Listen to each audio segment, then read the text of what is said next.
Mga kababayan, isang mapagpakumbabang pagbati sa inyong lahat.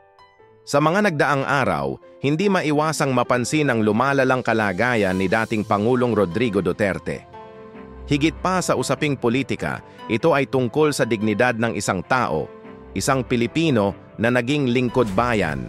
Karapatan ng bawat mamamayan na makabalik sa kanyang sariling bayan, lalo na kung may karamdaman.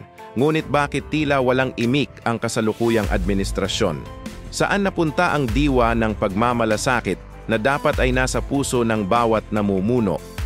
Kung ang isang dating pangulo ay hindi makahanap ng tulong sa sarili niyang bayan, ano pa kaya ang mga karaniwang mamamayan?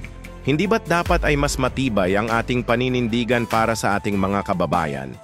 Hinihikayat ko kayong pag-isipan ito. Ipakita natin na ang tunay na lakas ng Pilipino ay nasa ating pagkakaisa at malasakit sa isa't isa. Salamat sa inyong pakikinig. Huwag kalimutang mag-subscribe para sa higit pang balita at talakayan.